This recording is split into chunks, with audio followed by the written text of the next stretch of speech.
Les roubles russes est l'unité monétaire de la Fédération de Russie depuis le 1er janvier 1993. Son symbole est l'épée barrée et il est devenu officiel le 11 décembre 2013. Il est divisé en 100 pockets, en 100 kopecks.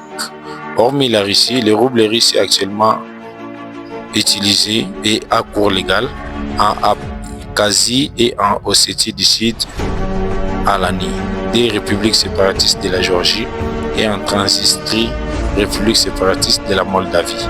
Apparu au XIIIe siècle dans la république de Novgorod comme partie de la Grivna, le rouble est l'unité monétaire officielle de l'Empire russe à partir de 1721. Puis, au temps de l'URSS, c'est-à-dire l'Union des Soviétiques, cela est devenu le rouble soviétique et enfin depuis 1991, celui de l'actuelle Russie.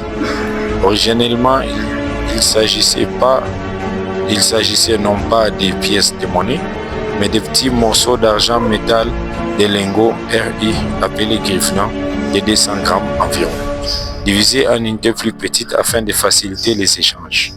Le mot rouble vient du verbe russe rubit qui signifie fendre.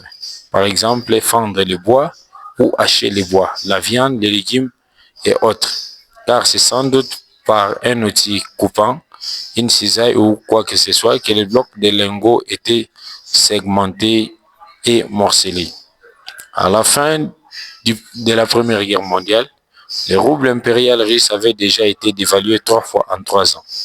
Après la révolution de l'octobre 1917, le pouvoir a réussi de passer aux mains des bolcheviks.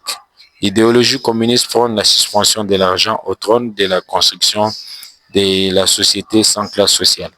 En 1919, la RSF de Russie introduit les unités du trésor soviétique appelées les Souznak, qui remplacent les roubles impériales russes et remplissent le rôle de l'argent jusqu'à l'arrêt de leur émission le 4 mars 1924. Les Souznak ont été graduellement remplacés par les roubles soviétiques. Le rouble russe a graduellement remplacé le rouble soviétique après la disparition de l'URSS en décembre 1991. Le rouble russe, ici est de le noter, fait partir de ce qu'on appelle monnaie matière première, c'est-à-dire des monnaies des pays dont les exportations des matières premières représentent une très grosse partie de l'économie. Le rouble russe a une subdivision appelée kopek. Le rouble russe a les coupures de valeurs faciales suivantes: 5 roubles russes, 10 roubles russes, 50 roubles russes, 100 roubles russes, 500 roubles russes, 1000 roubles russes, et la plus grande valeur faciale est de 500 roubles russes.